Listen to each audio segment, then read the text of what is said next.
오늘 본문을 27절부터 보았지요. 그러나 엠마오로 가는 도상에 주님이 나타나신 그 사연의 말씀이 13절부터 기록되어 있지요. 그래서 실제 내용은 13절로 35절까지 말씀이 되겠습니다.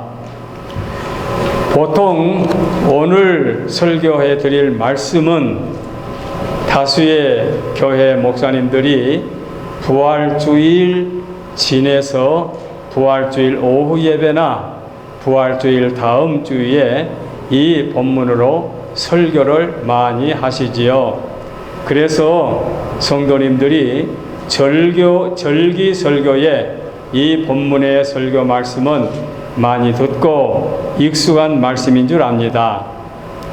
그러나 오늘 우리는 부활주일이 훨씬 전에 지나갔는데 6월 셋째 주일에 이 말씀을 본문으로 정하는 것은 부활주일과는 아무 상관이 없이 말씀을 들고 나왔습니다.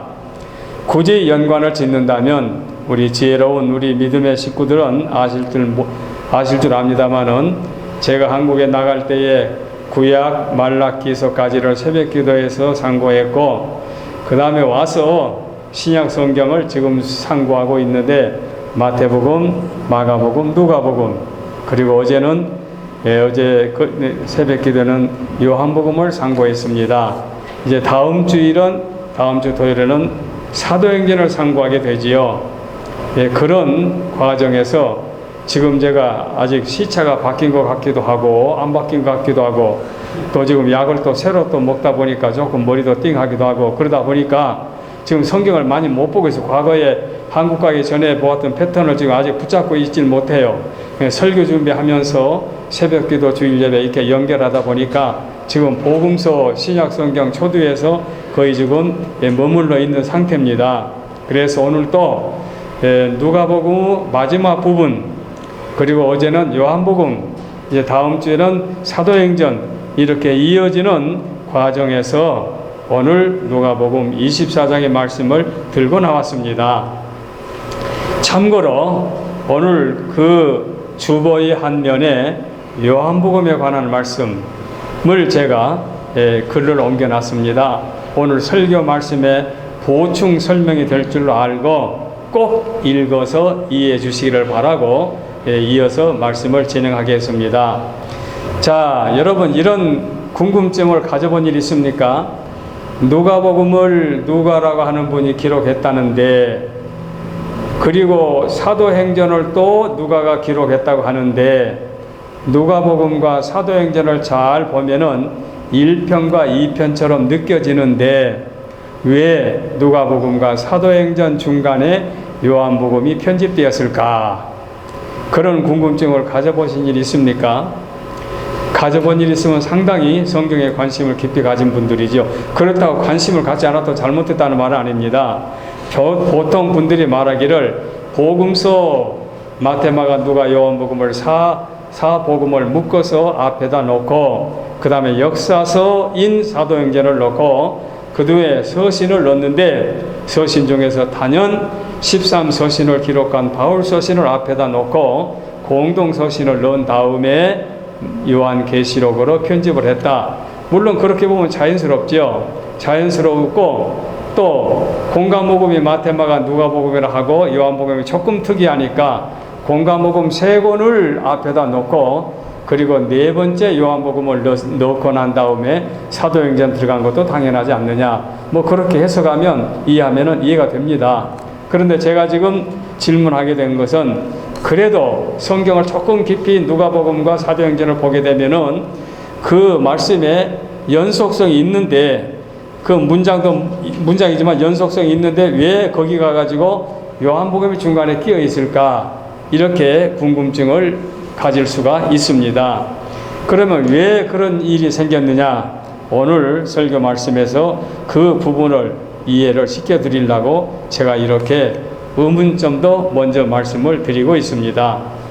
자, 쉽게 정리해 보겠습니다. 공간복음에서는 마태, 마가, 누가 이 3복음에서는 요한복음보다도 30여 년 전에 기록됐습니다. 그러나 예수님이 승천하신 다음에 얼마 후에 이제 기록되어 있는 말씀인데, 그때는 기독교의 복음이 많이 전파되기 전이에요. 그래서 그 복음서를 보게 되면은 예수님을 확실히 하나님의 아들이다, 메시아다, 구세주다 하고 선명하게 증거를 하지 않고 은유적으로 표현을 많이 했어요. 그래서 비판적으로 말한 분들은 공간복음을 보면서 인자라고 한 분이 누군지 확실하게 너희들 머리에 와 닿느냐, 이렇게 생각할 수도 있어요. 그런데 요한복음은 그 후에 또 30여 년 후에 1세기가 거의 끝나간 다음에 기독교가 많이 전파가 되어지고 그리스도에 관해서 논란이 많을 때입니다.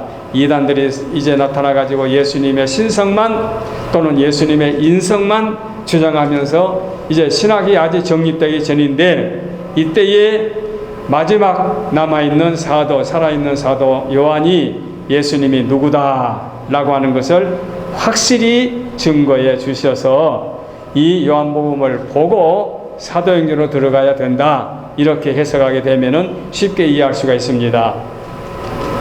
자, 이 부분을 이렇게 하면 비유적으로 말해 볼 수 있습니다. 지금 저 러시아하고 우크라이나가 지금 전쟁하고 있죠. 그런데 가장 한번 여러분 이해를 시키기 위해서 미국에 있는 메가더 장군의 후손이 그 전쟁 때 지금 방문을 간다고 한번 가정을 해보세요. 그런데 느닷없이 대한민국을 들렸다 가겠다. 그 대한민국에 들렸다가 갔다? 그러면 젊은이들이 왜 그분이 대한민국하고 러시아하고 우크라이나하고 무슨 관계가 있기 때문에 대한민국에 들렸을까 궁금하지 않겠습니까? 그것을 이해시키려면은 너희 조상 그 메가더 장군이 6.25 동란 때 이렇게 한국에 와서 혁혁한 공을 세워주었기 때문에 그런 인연으로 지금 공산 사상을 물리치고 자유민주주의 대한민국이 발전했기 때문에 그것을 들렸다가 우크라이나로 간다. 그럼 이해가 되지 않습니까? 가령 예를 들어서 설명을 한 거예요. 뭐 실제로 누가 간다 안 간다 그런 게 아니고, 그런 식으로 들렸다고 하는 그 나라의 실정을 설명을 해줘야 되는 것처럼 이제 공간복음을 거쳐서 사도행전으로 들어가게 되면 예수님에도 확실한 증거가 필요하지요. 그 확실한 증거가 곧 무엇입니까? 예수님은 아브라함보다 먼저 존재한 분이다. 그 예수님은 태초에 하나님과 함께 계셨고, 그 예수님은 말씀으로 묘사했고, 말씀은 세상의 빛으로 묘사했고, 그 빛은 인류의 소망이다. 이런 식으로 이 요한복음에서 많이 설명하고 있죠. 그리고 특별히 성령에 관해서 많이 강조하고 있습니다. 오에서 성령이 오시게 되면, 보에서 성령.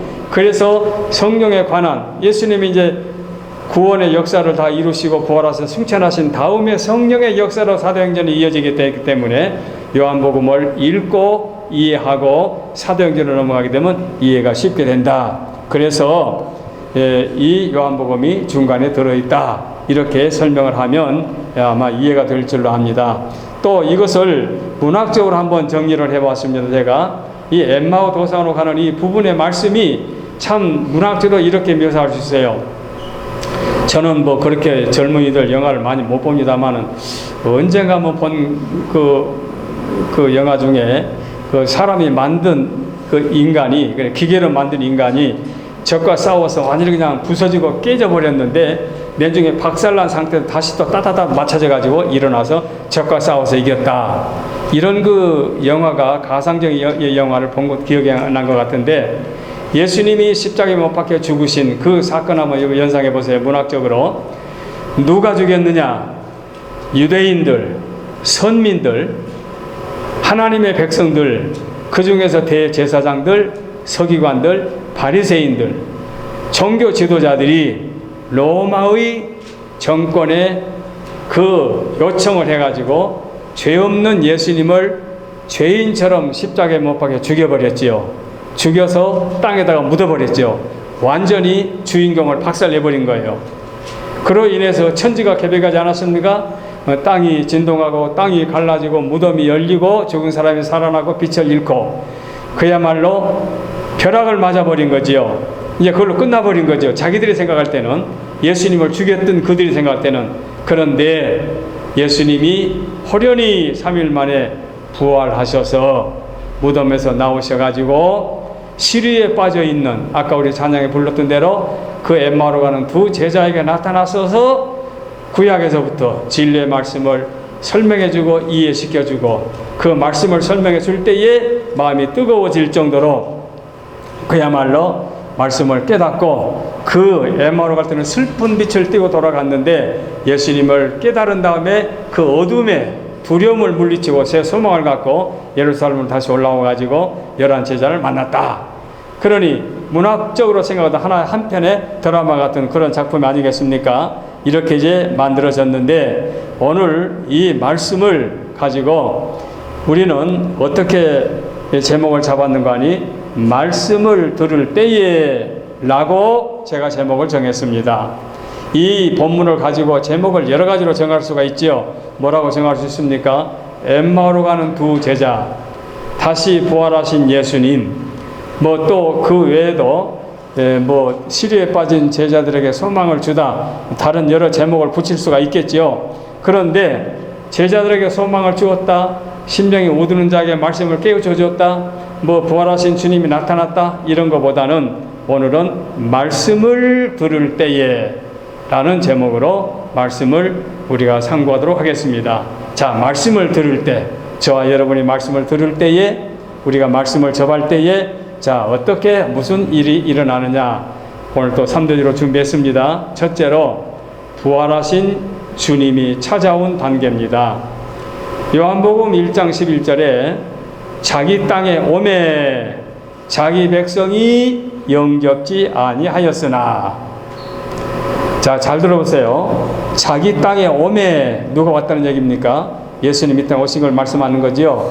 자기 땅에 오매 자기 백성이 영접지 아니하였으나, 영접하는 자, 영접하지 아니한 자들이 그들인데, 예수님을 잡아 죽였던 그들인데, 영접하는 자, 곧 그 이름을 믿는 자들에게는 하나님의 자녀가 되는 권세를 주었다. 그리스도를 영접하게 되면 하나님의 자녀가 된다 이 말이에요. 그런데 자기 땅에 왔는데 영접지 않았다. 이게 요한복음 1장에 나온 말씀입니다. 그 예수님이 요한복음 1장 1절에 뭐라 말씀하고 있습니까? 태초에 말씀이 계시니라. 태초에 말씀이 계시는데 이 말씀은 하나님과 함께 계셨고 이 말씀이 곧 하나님이다. 태초에 말씀이 계셨고 그 말씀이 하나님과 함께 계셨는데 그 말씀이 하나님이다. 참 그 문장이 선명하면서도 의미가 깊지요. 그가 태초에 하나님과 함께 계셨고 만물이 그로 말미암아 지은 바 되었으니 지은 것이 하나도 그가 없이는 된 것이 없다. 모든 만물이 그분으로 말미암아 지은 바 되었다 그 말이지요. 바로 그분을 4절에는 생명으로 묘사했고 생명을 빛으로 묘사했습니다. 바로 그분을 이제 오늘 묵상하게 되는데, 그 예수님이 죽은 자 가운데서 살아나셔서 엠마오로 가는 두 제자에게 찾아오셨습니다. 찾아오셨다. 이거 의미가 깊습니다. 사람이 신을, 우리가 예수님을 찾으러 만나러 간 것이 아니고 예수님이 우리에게 찾아오셨습니다. 그래서 요한 사도는 요한계시록에서 내가 문 밖에 서서 문을 두드린다. 그런데 그 두드리는 노크소리를 듣고 누구든지 내 음성을 듣고 문을 열면 내가 그로 들어가 그로 더불어 먹고 그는 나로 더불어 먹으리라. 누가? 주님이 우리를 찾아와서 우리의 마음의 문을 두드린다는 얘기지요.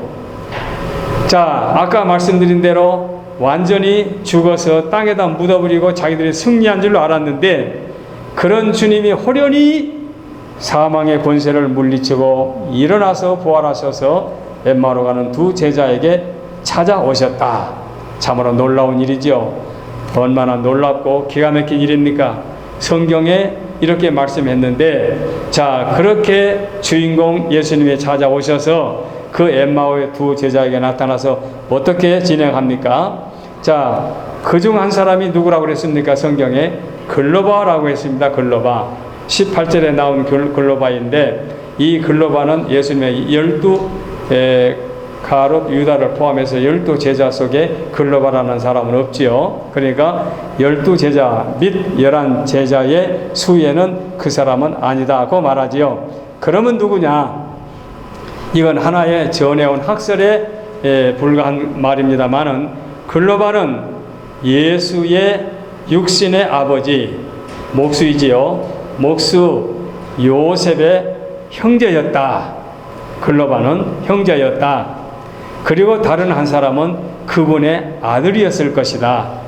그 아들의 이름은 시므온인데, 시므온은 그 예수의 형제 야고보의 종형제로, 야고보가 예루살렘 교회 일대 감독이었는데 목배임을 당한 순교를 당하지요. 그리고 이 시므온이 2대 감독이었을 것이다. 이렇게 전해오고 있습니다. 그리고 글로바는 요한복음 19장에 나오는 글로바와 동일한 인물이라고 주장하기도 합니다. 그리고 다른 한 사람, 글로바 외에 다른 사람, 아까 제가 말하는 것처럼 글로바의 아들급으로 말하는 그 사람을 혹시 어디에게 설명하는 거니? 나다나엘이나 이 본문을 기록한 누가 저자가 아닐까라고 생각하기도 합니다. 그런데 이 저자 누가일 것이다라고 공감하는 사람들도 많긴 많습니다만은 누가는 유다인이 아닌 것이 또 약점입니다. 하여간 이런 것은 전해온 이야기고 성경에 없으니까 글로바와 또 다른 제자 두 사람은 예수님을 사모하고 따르고 예수님을 사랑했던 12제자 외에 다른 수정도는 사람이었을 것이다 라고 생각하면 됩니다. 자, 이렇게 두 사람이 그 예루살렘을 떠나서 갔는데 그때는 언제쯤이냐? 막달라 마리아가 먼저 찾아가죠. 예수님의 무덤에. 근데 빈 무덤인 것을 발견하고 돌아가서 베드로와 요한 제자들 알리지요. 그러니까 베드로와 요한이 달려가지요. 가서 빈 무덤을 보고 다시 이제 갔지요. 예수를 만나보다 갔지요. 거기까지 엠마오로 가는 두 제자가 들었어요. 그들에게 부활하신 예수님 나타났다 그 말을 듣기 전 막달라 마리아가 갔다가 제자들에게 알려줘서 제자 두 사람이 다녀왔다까지 알고 갔으니까 그때가 부활한 다음 어느 시점인지는 모르겠습니다만 그 정도 소식을 듣고 지금 엠마오로 가면서 두 제자가 슬픈 이 말은 얼굴을 갖고 서로 대화하고 있지요. 자, 그런데 예루살렘에서 엠마오가 거리상으로 볼 때에 설교하는 목사들마다 조금 다르지요. 25리를 잡습니다. 25리는 4km, 4km, 2km 그러면 10km가 되지요. 10km로 말씀하신 분들이 많습니다. 근데 주석도 달라요. 12km라고 주석하는 분도 있고 15km로 주석한 분도 있습니다. 자, 그건 25리 내지 30여리 이렇게 계산하면 됩니다. 그런데 이런 그 거리는 우리나라가 아니기 때문에 뭐 그렇게 정확하게 10km, 12km, 15km 그걸 잘 모르겠는데 저는 이런 그 주석을 볼 때마다 제 어렸을 때 생각이 납니다. 제가 시골은 아주 산골에서 살았는데 저희 산골 집에서 우리 우측 면에는 16길이고 16길 그 다음에 좌측 면으로는 15일길이에요. 그러니까 16길 면에서 15리길까지 간다면은 10km가 되는 거지요. 그런데 보통 심리 잡고 다니는 거예요. 양쪽 다 심리 잡고. 근데 실제 우리 면은 15km예요. 15리. 10월이 반에 우리 면이고 여기는 이웃 면이에요. 근데 실제로는 가까우니까 학교도 이리 다니고 교회도 이리 다녔어요. 그런데 그냥 보통 심리 잡고 말을 해요.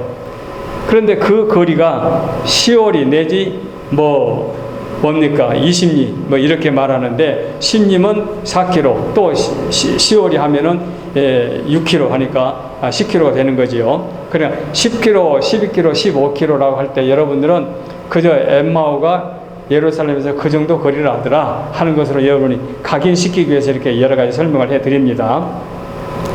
자, 그런데 이제 그 두 사람은 이제 알지 못한 상태에서 슬픈 빛을 띄우고 서로 대화를 하고 있습니다. 거기에 주님이 찾아오신 거예요. 찾아오셔서 19절에 보게 되면 무슨 일이뇨? 라고 질문합니다. 부활하신 주님이 당신에 관하여 주고받고 이야기하고 길을 걸어가는 두 제자에게 무슨 일이냐 하고 유도 질문을 합니다. 그런데 대답인즉 나사렛 예수에 관한 이야기입니다 하고 말하지요. 그분은 말과 행동이 능하신 분인데 유대인들의 기대감과 유대인들을 독립시켜줄 분으로 우리는 기대하고 있었는데, 우리의 구속주로 믿었는데, 그래서 영적 구속주가 아니라 자기들의 육적, 자기 나라 해방, 그래 믿었는데, 그런데 그분을 잡아 죽인 무리들이 있어서 그분이 십자가에 못 박혀 죽으셨습니다. 죽으셨는데 3일 됐는데 오늘 아침에 이러이러한 일이 일어났습니다. 그런 소식까지 듣고 우리는 지금 엠마오로 가고 있습니다. 이렇게 이제 자기들의 입장을 말하게 된 거지요. 자, 그런데 21절에 우리는 이 사람이 이스라엘을 속량할 자로 바랐습니다. 이스라엘을 속량할 자. 그 속량할 자가 누굽니까? 뭡니까? 아까 말씀대로 구속자의 개념이 아니고 육적으로 유대 나라를 로마에서 해방시켜줄 분으로 생각하고 있었지요. 그렇게 생각하고 있었지요. 자, 그래서 그 있는 말씀을 보게 되면 다른 공간 부분은 한 부분에 보게 되면 어떤 여자들은 막달라 마리아, 그리고 두 사람은 베드로와 요한을 가리키는 말씀인데 이게 확실한 사건이기 때문에 다른 복음서도 또 이 두 절 말씀으로 딱 간단히 나와 있지요. 바로 이렇게 해서 엠마오로 가는 두 제자에게 주님이 찾아오셨습니다. 찾아오셔가지고 자, 주님이 뭐라 말씀하십니까? 자, 이렇게 부활하신 주님이 당신에 관해서 이야기를 하고 있는데, 부활해서 친히 옆에 나타났는데도 못 알아보고 당신은 지금 우리와 같이 예루살렘에서 떠나왔는데 어찌하여 그 일을 모르십니까? 하는 식으로 대답하니까 두 번째 대지 말씀을 일깨워 주십니다. 찾아오신 것으로 끝난 것이 아니고 말씀을 일깨워 주시죠. 25절에 미련하고 마음이 더딘 자라고 표현하고 있습니다. 미련하다, 마음이 더딘 자. 이 말은 구약 성경에 누누이 주님이 오시고 고난을 당하시고 죽으시고 부활하실 사건, 그리고 주님이 친히 3년 동안 공생애 때 3번씩이나 반복해서 내가 예루살렘에 가서 잡혀서 죽은 다음에 3일 만에 부활할 것을 주님이 예고해 주신 말씀이지요. 그러니까 구약으로부터서 주님이 하신 말씀까지를 어느 한 부분이라도 기억하고 있었으면은 미련하고 마음이 더딘 자라고 책망을 안 받지요. 그런데 전혀 그걸 기억을 못하고 있는 거예요. 생각을 못하는 거예요. 자기들이 경험을 못했으니까. 그래서 주님은 책망으로 그들의 마음을 일깨워주고 있습니다.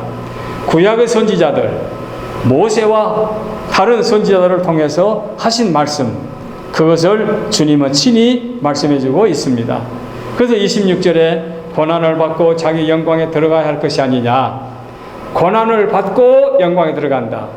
영광 전에 고난이 들어갑니다. 고난을 당하고 영광으로 들어간다. 메시아는 우리가 영광만 바라보면 안 됩니다. 그리스도의 영광, 그리스도의 영광 존귀 이것만 내세우지 말고 그리스도의 고난을 우리가 기억하지 않으면 안 되지요. 그 고난을 통해서 우리가 구원을 받았으니까. 그래서 고난은 영광 앞에 나타나고 주님은 그 고난을 겪으셨지요. 그것이 선지서 이사야서 53장에 나오지요. 그리고 모세와 및 모든 선지자의 글, 율법과 선지자와 같은 뜻으로 구약을 지칭하는 말씀인데, 구약의 대명사지요. 구약의 대명사로 율법과 선지자의 말씀에 기록된 대로 주님이 그 말씀을 깨우쳐 주신 거지요. 그 말씀이 어디서부터? 창세기 3장에서부터 나오지요. 창세기 3장에, 신명기 18장에, 이사야서 9장에, 또는 미가서 5장에, 아까 말씀드린 이사야서 53장에 예수님에 관한 말씀이 직접으로 말씀하고 있지 않습니까? 확실하게, 완벽하게, 철저하게 설명해주고 계시지요. 이 말씀을 주님이 들어서 그 말씀을 설명해 주었습니다. 하나님의 말씀을 듣는다. 굉장히 축복된 역사가 바로 이 말씀을 듣는 데서 일어나게 되는 거지요. 그래서 주의 음성을 내가 듣는다. 놀라운 축복입니다. 요한복음 14장에 아버지께서 내 안에 계셔서 그 일을 하는 것이라 그랬습니다. 내가 하나님의 말씀을 들을 때에 어떻게 그 말씀이 귀에 들어오느냐? 주께서 내 마음속에 임재하사 나로 하여금 듣게 만들어 주십니다. 아무리 주파수가 수만 가지가 떠돌아다녀도 그 주파수가 맞아야 귀에 들리지 않습니까? 그러므로 그 마음으로 우리가 열림을 받아야 되는데 이것이 선택받은 자의 축복이지요. 그래서 시편 40편에 있는 말씀 보게 되면은 주께서 내 귀를 통하여 내게 들려주시기를 라는 단어가 있습니다. 주께서 내 귀를 통하여 내게 들려주옵소서. 아무리 주께서 말씀을 하신다 해도 내 귀에 안 들어오면 내가 들을 수가 없죠.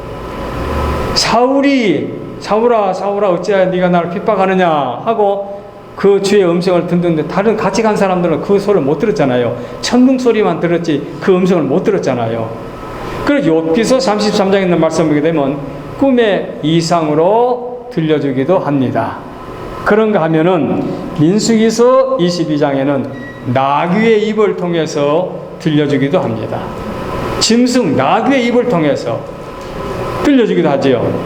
또 데살로니가 전서 2장에 있는 말씀 보게 되면 바울 사도는 주의 종들의 설교를 통해서 목사들의 설교를 통해서 하나님의 말씀을 듣는다고 하고 있습니다.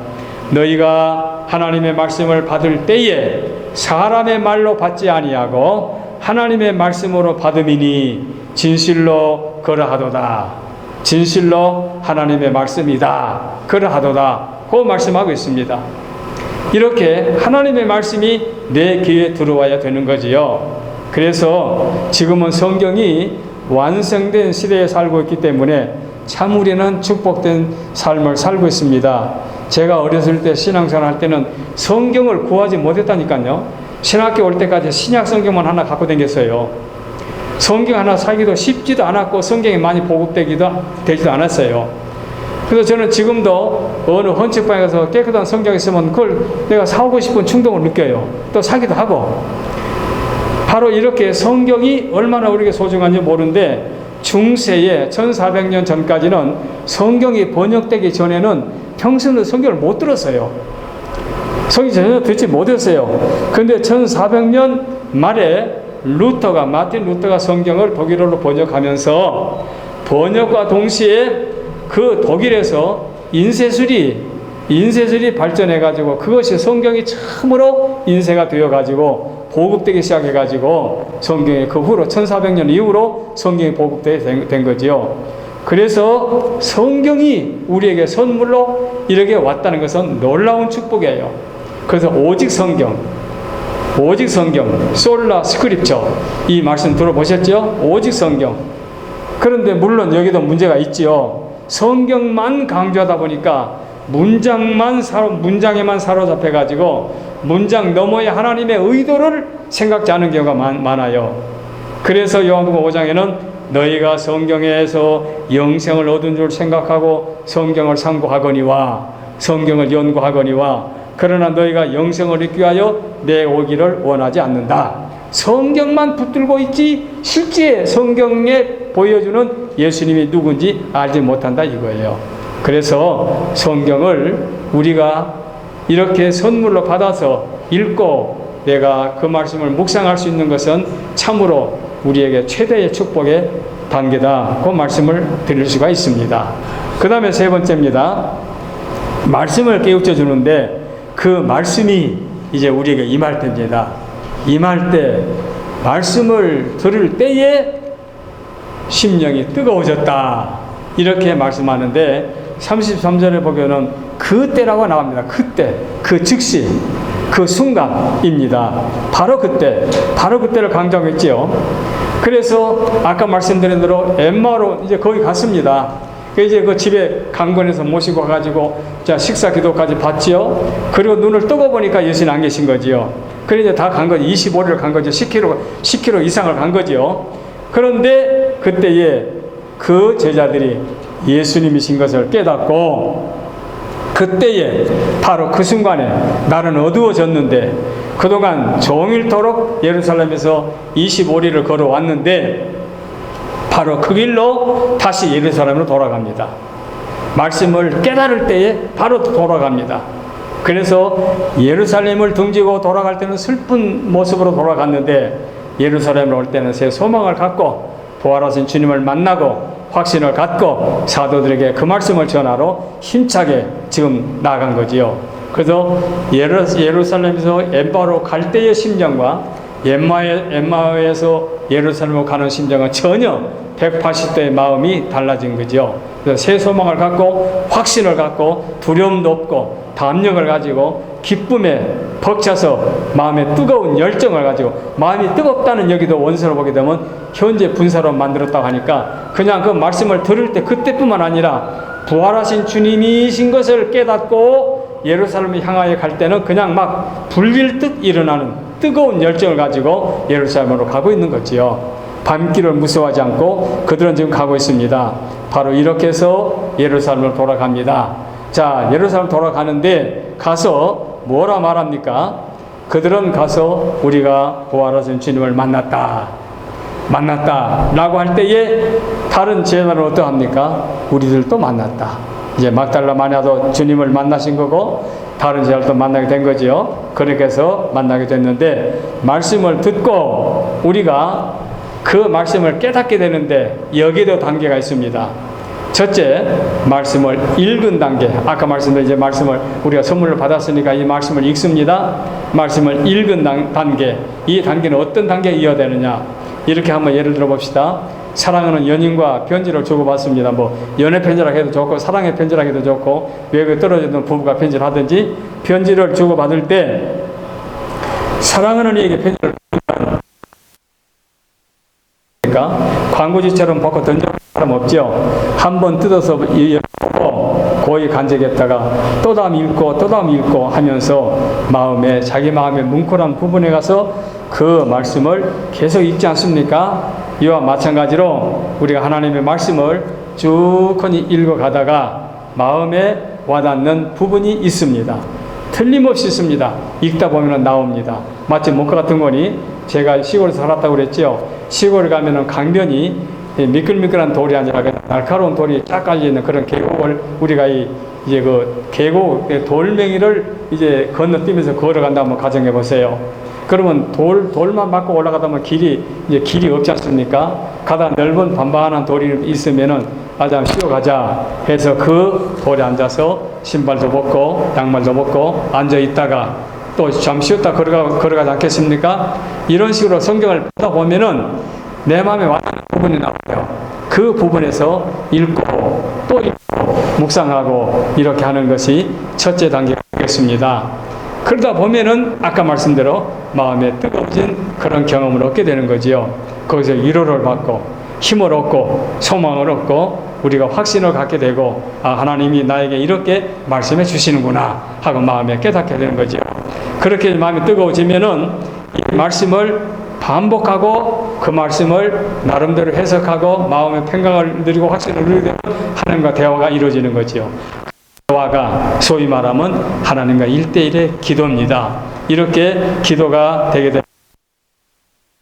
세 번째 단계, 의심하지 않고 그 말씀을 계속해서 내 것으로 삼게 되면 반드시 마음에 와닿는 시기가 있고 그 때가 있습니다. 바로 이렇게 해서 거지요.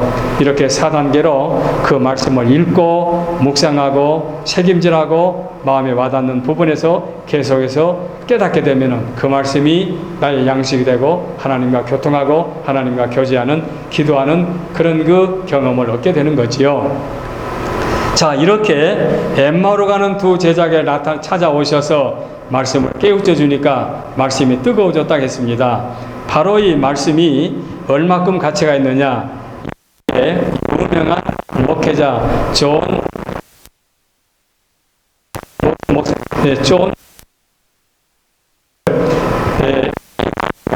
이 66권의 성경을 이쪽 말씀 한 장 한 장 다 뜯어내고 나머지 다 없어진다 하더라도 오늘 이 말씀만 갖고 있으면은 우리는 성경을 가진 거나 마찬가지다, 이렇게 묘사를 했어요.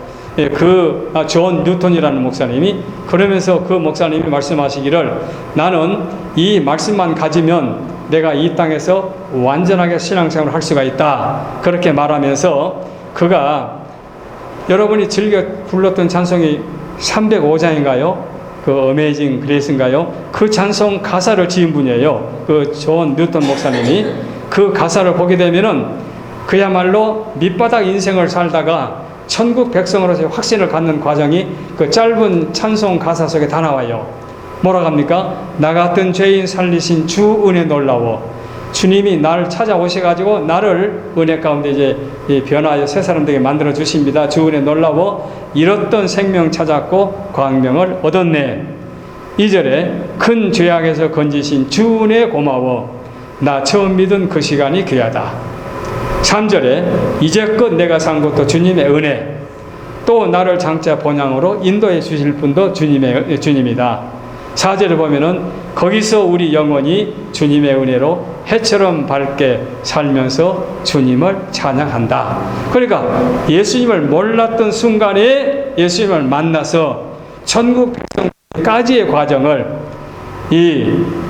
그 305장 나 같은 죄인 살리신 그 1절, 2절, 3절, 4절 속에 간단하면서도 그 안에도 함축이 되어 있지요.